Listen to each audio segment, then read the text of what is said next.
मसीह यीशु में मेरे अजीजों, मैं खुदावंद मसीह यीशु के जिंदा और मुबारक नाम में आप सबको सलाम अर्ज कहता हूं और आज की इबादत में आपका खैर मकदम करता हूं। प्रियजनों, आप हमेशा मेरी प्रार्थना में रहते हैं। आज के मुबारक दिन के लिए परमेश्वर का धन्यवाद करते हैं, सच्ची संगति के लिए परमेश्वर का धन्यवाद करते हैं। और आज जो मनन के लिए परमेश्वर ने सामने रखा है, पौलुस का खत है जो रोमियो को लिखा गया है। संत पौलुस की पत्री रोमियो के नाम, रोमियो की पत्री 10 अध्याय 1 से 3 पद मैं आपके सामने पढ़ता हूं। आप अपनी बाइबल में देखिए। अरे भाइयों, मेरे दिल की आरजू और उनके लिए खुदा से मेरी दुआ यह है कि वो नजात पाएं, क्योंकि मैं उनका गवाह हूं कि वो खुदा के बारे में गैरत तो रखते हैं मगर समझ के साथ नहीं, इसलिए कि वो खुदा की रास्तबाजी से नावाकिफ होकर और अपनी रास्तबाजी कायम करने की कोशिश करके खुदा की रास्तबाजी के ताबे ना हुए। खुदावन की बरकत उसके पाक कलाम के पढ़े जाने पर और सुने जाने पर हो, आमीन। आइए दुआ करें। खुदावंद मसीह यीशु में हमारे प्यारे आसमानी बाप, ये वक्त है तेरे जिंदा और मुबारक कलाम पर मनन करने का। हम सबको पवित्र आत्मा का अभिषेक प्रदान कर के पाक रूह की रहनुमाई में होकर हम पाक कलाम को सुने, समझें और इसको अपनी जिंदगियों में जज्ब करें। आसमानी बाप, होने दे ये वचन रूपी बीज जब हमारे दिल की जमीन पर गिरता है बहुत सा फल लाए प्रभु। परमपिता परमेश्वर, हमारे चारों तरफ अपने पाक फरिश्तों की सेना का बाड़ा बांधना कि शैतान किसी भी रीति से हमें दखल न देने पाए। प्रभु जी, अपनी जिंदगियों को तेरे हवाले करते हैं। वचन के द्वारा हमसे बात कर हमें सिखा खुदा बाप कि हम कैसे तेरी नजदीकी में और तरक्की कर सकते हैं। सब कुछ तुझे सौंपते हुए हम ये दुआ तेरे प्यारे इकलौते बेटे अपने नजात दहिंदा खुदावंद यीशु मसीह के जिंदा और मुबारक नाम के वसीले से मांगते हैं, सुन और कबूल कर ले, आमीन। प्रियजनों, एक बार फिर हम परमेश्वर का धन्यवाद करते हैं आज की अच्छी संगति के लिए। और कलाम का हिस्सा मैंने आपके सामने पढ़ा है, रोमियो की पत्री 10 अध्याय 1 से 3 पद। इसकी दूसरी आयत को मैं दोहरा रहा हूं, आप देखें। और जब मैं इसको दोहराता हूं आप अपनी बाइबल में देखें, क्योंकि मैं उर्दू में पढ़ूंगा तो मैं इसको रिपीट कर रहा हूं, आप देखिए और इसी पे बातचीत करेंगे। रोमियो 10 और 2 पद में लिखा है, क्योंकि मैं उनका गवाह हूं, पौलुस कह रहा है, क्योंकि मैं उनका गवाह हूं कि वो खुदा के बारे में गैरत तो रखते हैं मगर समझ के साथ नहीं। पौलुस किनके लिए बात कर रहा है? ये इस्राएलियों के लिए बात कर रहा है जो अब यहूदी हैं। ये अपने लोगों के लिए बात कर रहा है। और दूसरे पद में कहता है कि मैं उनका गवाह हूं कि वो खुदा के बारे में गैरत तो रखते हैं मगर समझ के साथ नहीं। इंग्लिश वर्जन में है, for I bear witness, I bear them witness, they have a zeal for God but not accordingly to knowledge। पौलुस अपने लोगों यानी यहूदियों के बारे में, इस्राएलियों के बारे में ये कह रहा है कि मैं उनका गवाह हूं, मुझे मालूम है, मैं जानता हूं कि वो परमेश्वर का उनको एक जील है, उनको उत्साह है, उनको एक धुन है, लेकिन बुद्धि के साथ, समझ के साथ नहीं है। They have a zeal for God but not accordingly to knowledge, according to knowledge। ये according to knowledge ये क्या चीज है मेरे दिल? पौलुस इनकी व्यथा बता रहा है, इस्राएलियों की प्रॉब्लम बता रहा है कि खुदा के बारे में उनके दिल में उत्साह है, एक जील रखते हैं, वो बड़े जीलस है परमेश्वर के लिए, उत्साही हैं बड़े, लेकिन समझदारी के साथ नहीं। खुदा के बारे में उनके पास रिकॉर्ड है, इस्राएलियों के पास खुदा के बारे में उनके पास लिखित व्यवस्था है, उनके पास तौरेत है, पंचगिरत और भी किताबें हैं उनके पास, है परमेश्वर का वचन, एक रिकॉर्ड है उनके पास खुदा के कलाम का, लेकिन वो उसको समझते नहीं है, नॉलेज नहीं है उनको कि परमेश्वर चाहता क्या है। और फिर बता रहा है आगे चलकर कि उन्होंने परमेश्वर की धार्मिकता को अपनी धार्मिकता से बदल दिया, अपनी धार्मिकता कायम कर दी। जो परमेश्वर ने धार्मिकता दी थी उससे अलग हटकर उन्होंने अपनी राष्ट्रबाजी कायम करने की कोशिश की और खुदा की राष्ट्रबाजी के ताबे ना हुए, परमेश्वर की धार्मिकता के अधीन ना हुए, अपनी धार्मिकता बना ली। और जो खुदा ने उनको धार्मिकता दी थी, जो राइचसनेस दी थी, उसको उन्होंने अलग रख दिया, वो उसके अधीन ना हुए, परमेश्वर की धार्मिकता के अनुसार ना चले, परमेश्वर की धार्मिकता के अनुसार ना जिए, बल्कि अपनी धार्मिकता कायम करके उन्होंने परमेश्वर की धार्मिकता को छोड़ दिया। ना समझी इस्राएलियों की ना समझी को पौलुस बता रहा है, और उनकी ना समझी देखते हुए वो पहले पद में कहता है, अरे भाइयों मेरे दिल की आरजू है, मेरी इच्छा है, और मैं उनके लिए परमेश्वर से प्रार्थना करता हूं। किस चीज की इच्छा रख रहा है पौलुस, किस लिए प्रार्थना कर रहा है पौलुस? इस्राएलियों के संदर्भ में, इस्राएलियों के बारे में लिखा है यहाँ पे, ताकि वो नजात पाए, उद्धार पाए। ये पौलुस की आरजू है, उसकी इच्छा है, दुआ कर रहा है अपने भाइयों के लिए, अपने जाति भाइयों के लिए, यहूदियों के लिए जो पहले इस्राएली कहलाते थे, उनके लिए कि वो उद्धार पाए, नजात पाए, क्योंकि उन्होंने परमेश्वर की धार्मिकता अपने पास होने के बावजूद भी परमेश्वर की धार्मिकता के अनुसार ना चले ना जिए, बल्कि अपनी धार्मिकता कायम करके उस धार्मिकता बताने लगे जो इंसान की थी, मानवीय थी, परमेश्वर की नहीं थी। किया क्या इन्होंने, क्या किया इन्होंने? मैं हवाला पढ़ने जा रहा हूं, जो रोमियो की पत्री को मैंने निकाल लिया है।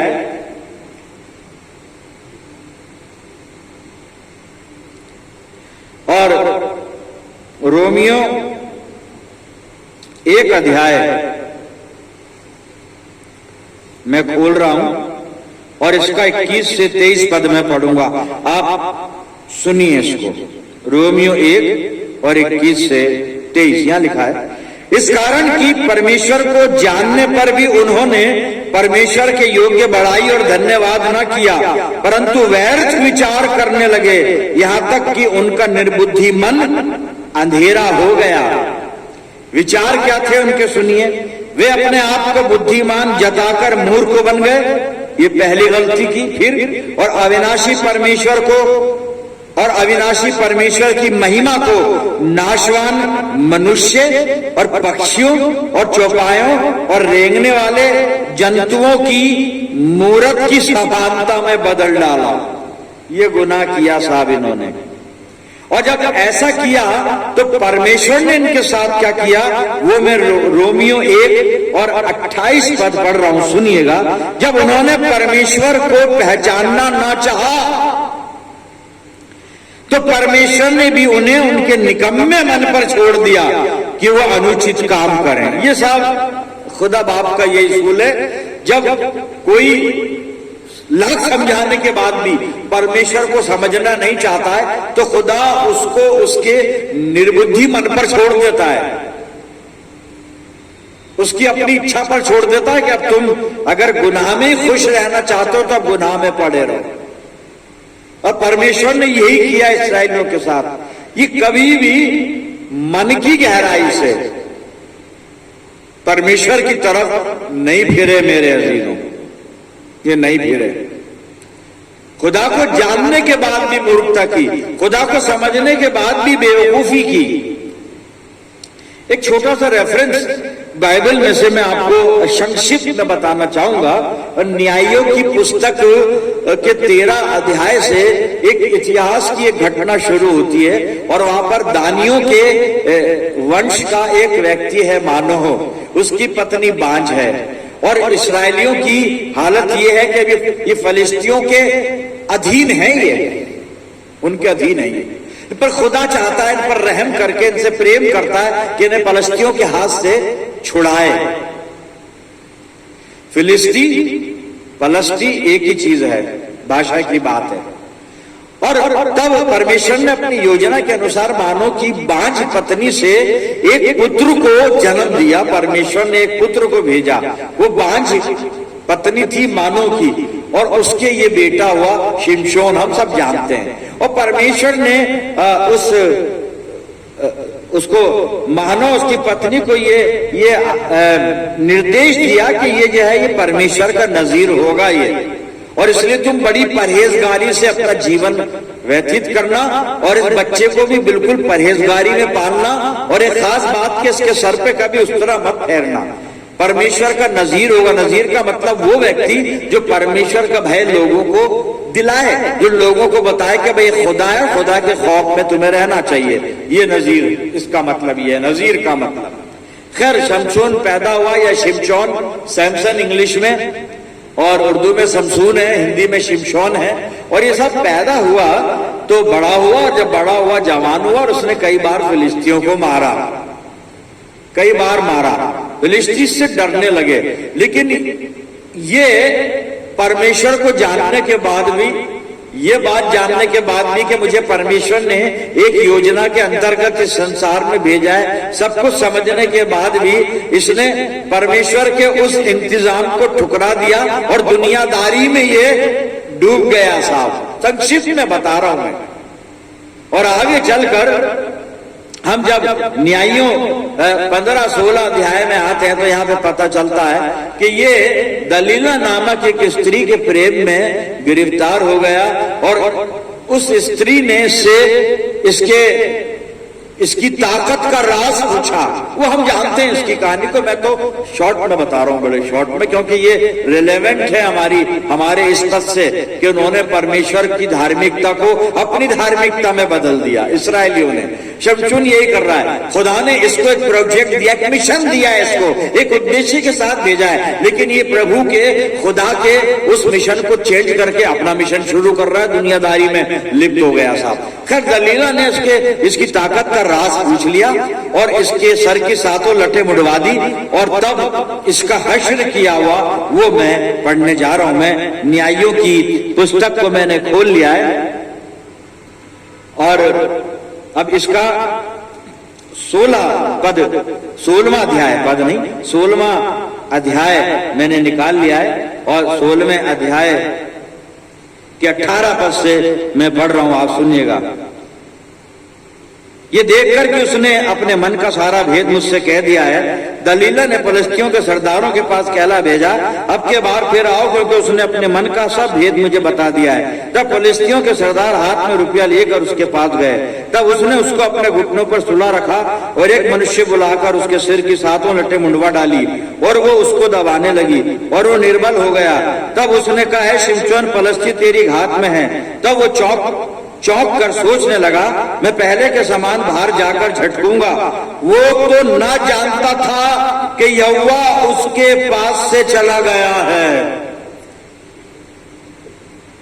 और आगे लिखा 21 पद में, तब फलिस्तियों ने उसको पकड़कर उसकी आंखें फोड़ डाली और उसे गाजा को ले जाकर, यही गाजा अभी बहुत हम सुबह शाम देख रहे हैं ना, गाजा को ले जाकर पीतल की बेड़ियों में जकड़ दिया, और वो बंदी गृह में चक्की पीसा करता था। साहब ये होता है जब हम परमेश्वर की धार्मिकता से अलग हटकर अपना काम करते हैं, अपना मिशन करते हैं, अपनी योजनाएं बनाते हैं, और खुदा की बादशाह से बाहर आकर खुद को जब हम दुनियादारी में लगा देते हैं, तो ऐसे हलाकत हमारी जिंदगी में आ जाती है, और बाद में फिर ये मर गया है, बाद में मर गया है। हुआ क्या? They have a zeal for God but not according to knowledge. हम परमेश्वर के साथ अगर चलना चाहते हैं, हम परमेश्वर की धार्मिकता में बने रहना चाहते हैं, हमें अपनी बुद्धि को बड़ा बड़ा सावधान चौकस रखना पड़ेगा। साहब कहीं ऐसा ना हो कि हम अपनी धार्मिकता कायम करने लगे। अपनी धार्मिकता, ये हमारे यहाँ जो इतने डिनोमिनेशन जो बने हुए ना, एक यीशु मसीह, एक बपतिस्मा, एक स्वर्गीय पिता यानी खुदा बाप, आसमानी बाप, हम इतने डिनोमिनेशन क्यों? ये अपनी धार्मिकता, और हर एक कह रहा है कि मेरी धार्मिकता बिल्कुल सच है, बिल्कुल ठीक है। हम भी कहीं कहीं ऐसा ही कर रहे हैं, तो अपने आप पर हम गौर करें कि हम कहां पर हैं, अपने आप पे गौर करें। कहीं हम परमेश्वर की धार्मिकता से अलग हटकर अपनी धार्मिकता तो नहीं चलाए हुए हैं अपनी जिंदगी में, अपने परिवार में, अपनी कम्युनिटी में, अपने चर्च में, अपनी कांग्रीगेशन में, कहीं अपनी धार्मिकता तो नहीं चला ली हमने। खुदा की धार्मिकता के साथ चलना पड़ेगा साहब। पौलुस पहला कुरिन्थियों और 10:12 में कहता है कि जो कोई अपने आप को कायम समझता है ना, वो खबरदार रहे कि कहीं गिर ना पड़े। हमें खबरदार रहना पड़ेगा, सावधान रहना पड़ेगा हमें। पौल ने एक सलाह दी है साहब मंडलियों को, हम कलीसिया की बात कर रहे हैं, और इफिसियों 5:15 से 17 सुनिएगा क्या एडवाइस है पौलुस की। इसलिए ध्यान से देखो कि कैसी चाल चलते हो, निर्बुद्धियों के समान नहीं पर बुद्धिमानों के समान चलो, अवसर को बहुमूल्य समझो क्योंकि दिन बुरे हैं। मैं 17 पद पढ़ रहा हूं। इस कारण निर्बुद्धि ना हो पर ध्यान से समझो, ध्यान से समझो, ध्यान से समझो, ध्यान से समझो कि प्रभु की इच्छा क्या है। हम अपनी इच्छाएं पूरी करने लगते हैं साहब, अपनी मर्जियों को पूरा करते हैं हम। और कलाम कह रहा है, पौलुस सावधान कर रहा है कि ध्यान से देखो, ध्यान से समझो प्रभु की इच्छा क्या है। प्रभु की इच्छा हमें मालूम करनी पड़ेगी। प्रभु की इच्छा मालूम करें हम इन दिनों में। हमने अपनी इच्छा तो बहुत पूरी कर ली, अपनी मर्जी के मालिक तो बहुत बने बैठे हैं। अब खुदा की मर्जी के पीछे चलें साहब, ताकि उसकी धार्मिकता हमारे जीवन में पूरी हो। अब उसकी इच्छा को मालूम कैसे करें? खुदा से जाके मिले, ये पॉसिबल नहीं है। खुदा से दुआ में मिले, ये संभव है। मिलता है खुदा, बिल्कुल मिलता है। रोया में मिलता है, दर्शन में मिलता है, रूबरू मिलता है, प्रार्थना में मिलता है, उत्तर देता है, सब कुछ करता है। अरे उसके योग्य अपने आप को बना तो ले पहले। ये तो दावा कोई भी कर सकता है। मैंने कल रात परमेश्वर से बात की, उसने मुझे दर्शन दिया। भाई अच्छी बात है, दर्शन दिया तो बहुत अच्छी बात है, आप मुबारक हैं। अब इसको सर्टिफाई कौन करेगा, लेकिन प्रमाणित कौन करेगा कि दर्शन मिला भी है कि नहीं मिला है? और वो दर्शन है कैसा, उस दर्शन का रिजल्ट क्या आ रहा है, उस दर्शन के प्रतिफल क्या हो रहे हैं, ये है। तो उसकी इच्छा को मालूम करना है हमें। जब उसकी इच्छा समझ जाएंगे तो वो धार्मिकता हमारे जीवन में पूरी हो जाएगी। जी, उसकी इच्छा मालूम कैसे करें? मैं ये नहीं कह रहा हूं आप प्रार्थना में जाके बैठे हैं, प्रार्थना करिए, बहुत अच्छी प्रार्थना तो हमारी सांस है साहब, इसके बिना जी नहीं सकते। लेकिन बात आ रही है, सवाल है उसकी इच्छा को मालूम करें, ध्यान से समझे उसकी इच्छा क्या है। क्योंकि हकीकत यह है कि हम उसकी इच्छा को थोड़ा सा साइड में करके और फिर अपनी इच्छा की राहें बनाकर आगे बढ़ते हैं। ये हमारी खासियत है। ये प्रभु की इच्छा साथ तो रहती है हमारे, पर हमारे दाएं और बाएं रहती हैं। सामने हमारी इच्छा होती है, उसको हटाना है, और ये दाएं इच्छा जो प्रभु की, इसको सामने ले आना है। और जो बाएं इच्छा प्रभु की हमने कर रखी है, उसको सामने ले आना है। और अपनी इच्छा को पीछे फेंक के और प्रभु की इच्छा के पीछे चलना है। उसकी इच्छा मालूम करें। कैसे मालूम करें? जी बताने जा रहा हूं मैं नहीं, कलाम बताएगा उसकी इच्छा। आइए रोमियो की पत्री को खोल लेते हैं, और रोमियो 12 मैंने खोल लिया है, यह आखिरी हवाला है। जब उसकी इच्छा को मालूम कर लेंगे ना, जैसे बाइबल कह रही है, उसके अनुसार फिर हम उसकी धार्मिकता पूरी करेंगे, और परमेश्वर का अनुग्रह हमें आशीषित करेगा, हमें आनंद से भर देगा। जी उसकी इच्छा मालूम करें। कैसे मालूम करें? आइए, संत पौलुस रोमियो को लिखते हैं, 12 अध्याय खुला हुआ सामने, और मैं 1 से 2 पद पढ़ रहा हूं, सुनिएगा। इसलिए भाइयों, मैं तुमसे परमेश्वर की दया स्मरण दिलाकर विनती करता हूं कि अपने शरीरों को अपने वजूद को, ये दिख रहा है ना, ये अपना सरापा, इसको बलिदान कर दो खुदा को। कैसे बलिदान कर दो? हम तो इसको बहुत संभाल के रखते हैं पादरी साहब, कि कहीं इसमें कोई कष्ट नहीं आ जाए, कोई तकलीफ नहीं आ जाए, कोई प्रॉब्लम नहीं आ जाए। और आप कह रहे हो इसको सैक्रिफाइस कर दो, खुदा को बलिदान कर दो। हाँ भाई, सैक्रिफाइस तो करना पड़ेगा जी, बलिदान कर दो, लेकिन ऐसे ही नहीं कि अच्छा बलिदान कर दिया, कर दूंगा लो मैं कर रहा हूं मैं। नहीं नहीं नहीं, कुछ शर्तें हैं वहां पर जी। सुनिएगा इसको, कि अपने शरीरों को जीवित, इसको जिंदा कर ले पहले तो। और जिंदा कैसे कर ले?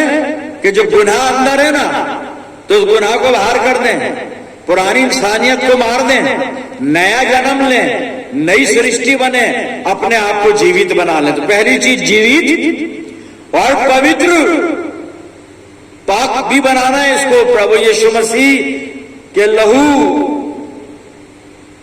की पवित्रता में। उसका लहू कहां ढूंढने जाओगे? कहां मिलेगा?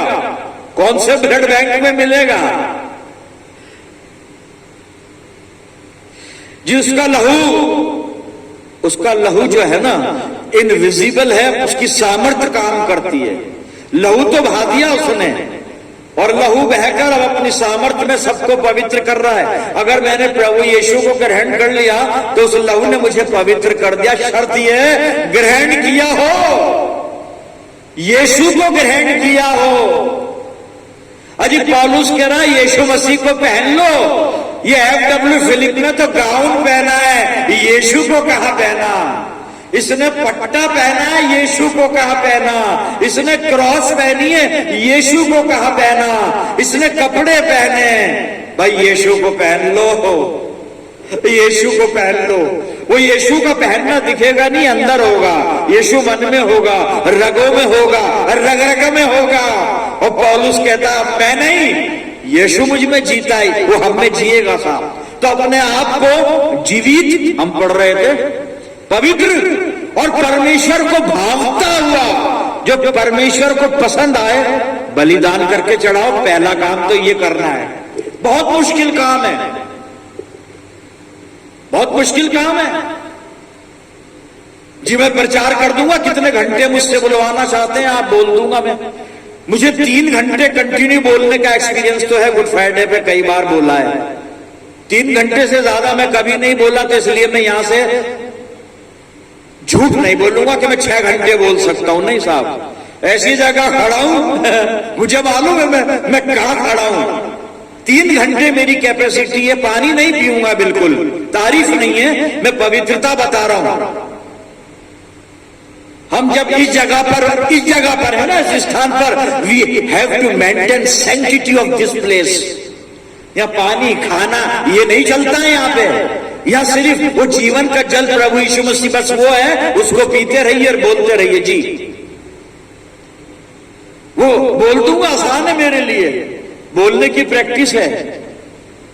मैं और काम कर दूंगा, चर्च के काम कर दूंगा जी। मैं फास्टिंग भी रख लूंगा, सुबह से शाम तक भूखा रह जाऊंगा, बैठ के घंटों दुआएं कर लूंगा साहब। लेकिन यहाँ तो ये बात नहीं कह रहा है, वो कह रहा है अपने आप को बलिदान कर दो, जीवता हुआ, पवित्र और परमेश्वर को भावता हुआ बलिदान। ये मुश्किल काम है, लेकिन करना है, ये डिमांड, रिक्वायरमेंट है।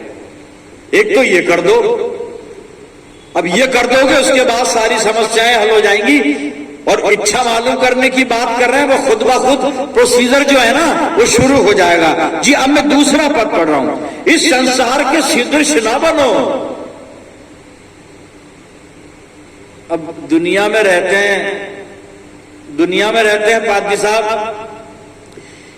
एक ही बेटा है, मेरे एक ही बेटा है, अपनी बता रहा हूं। उसकी शादी करेंगे, बस हम प्रभु के सामने रख रखा है कि खुदा बाप इसकी हवा कहां है, दे दे। एक ही बेटा है, एक बार शादी होगी, लोग आएंगे, इसके दोस्त आएंगे, मेरे बेटे के नॉन क्रिश्चियन आएंगे, अरे कैसी बात है, डीजे बजाना जरूरी है भाई, मेरी शान में कमी नहीं, डीजे बजेगा क्या फर्क पड़ता है, ये हमारे लिए है। पौलुस कहता है लुचपन में मत लगो, छिचोरापन मत करो, कोई गंदी बात तुम्हारे मुंह से ना निकले। संसार के सदृश बन जाते हैं कि नहीं नहीं यही उसूल है, ये दुनिया के साथ भी चलना पड़ता है। दुनिया क्यों चलना पड़ता है? अरे इसलिए चलना पड़ता है दुनिया के साथ क्योंकि हम खुदा के साथ चलना जानते ही नहीं। आदमी एक ही के साथ चलता है, या खुदा के साथ या फिर शैतान के साथ। शैतान है सब हर तरफ, जहां खुदा नहीं वहां शैतान है। तो हम संसार के सदृश बन जाते हैं, संसार के सदृश बन जाते हैं। संसार के सदृश ना बनो, आगे सुनिए, परंतु तुम्हारे मन के नए हो जाने से तुम्हारा चाल चलन भी बदलना पड़ेगा। यहां लिखा चाल चलन बदलता जाए, ये चाल भी बदलनी पड़ेगी और चलन भी बदलना पड़ेगा जो कि बिगड़ा हुआ है। मैं नहीं कह रहा हूं, मैं तो अपनी बात कह रहा हूं, परमेश्वर के अनुसार बनना पड़ेगा, चाल चलन बदलता जाए। अब उसके बाद आएगी वो आशीष जिससे तुम परमेश्वर की भली और भावती और सिद्ध इच्छा को अनुभव से मालूम करते रहो। यह है साहब खुदा की मर्जी को जानने का तरीका। हम खुदा की मर्जी को जाने, उस मर्जी को अपनी जिंदगियों में पूरा करें और परमेश्वर की धार्मिकता के अनुसार अपनी जिंदगी को गुजारें, ताकि उसकी बरकतें, उसकी रहमतें हम तक पहुंचे। परमेश्वर हमसे प्यार करता है, हमें आशीषों से भरना चाहता है, पर हम अपने आप को तैयार करते नहीं हैं। अपने आप को तैयार कर लें ताकि प्रभु की सारी बरकतें, 1 2 3 4 नहीं, सारी बरकतें हम तक पहुंच जाएं मेरे अजीजों। और सबसे बड़ी बरकत वो हकीकी जिंदगी, अबदी जिंदगी, हमेशा की जिंदगी, इटर्नल लाइफ, उसके हम वारिस बन जाएं। खुदा करे ऐसा ही हो, ऐसा ही हो, आमीन। आइए दुआ करें। परमपिता परमेश्वर, धन्यवाद करते हैं जिंदा मुबारक कलाम के लिए जो तू हमें आत्मिक मन्ना के तौर पर हमेशा देता है। प्रभु जी होने दे ये वचन हमारी जिंदगियों में जड़ पकड़े और बेशुमार फल लाए। खुदा बाप होने दे कि हम तेरी पवित्र और अच्छी इच्छा जो हमारी जिंदगियों का बाइस है उसको मालूम करके हमेशा हमेशा हमेशा की जिंदगी को हासिल करें। दयालु पिता परमेश्वर, हमें ऐसी तौफीक दे कि हम तेरी धार्मिकता को अपनी जिंदगी में पूरा करें। प्यारे प्रभु, मैं प्रार्थना करता हूं मेरे सब इन अजीजों के लिए जो मेरे साथ दुआ में जुड़े हैं। खुदावंद, इन सब अजीजों पर तेरी शफकत, रहमत और बरकत का साया हमेशा बना रहे। आसमानी बाप, हम सब मिलकर पूरे आलम के लिए दुआएं खैर करते हैं। खुदावन, हमारी दुआ कबूल कर, अपनी जिंदगियों को तेरे इख्तियार में देते हैं और ये दुआ तेरे प्यारे और इकलौते बेटे, अपने नजात देने वाले खुदावन यीशु मसीह के जिंदा और मुबारक नाम के वसीले से मांगते हैं। सुन और कबूल कर ले, आमीन। अब हमारे खुदावन मसीह यीशु का फज़्ल, खुदा बाप की मोहब्बत, पाक रूह की रिफाकत और शिराकत हम सब के साथ, हमारी सब कलीसियाओं के साथ और तमाम ईमानदारों के साथ अब से लेकर हमेशा तक होती रहे, आमीन।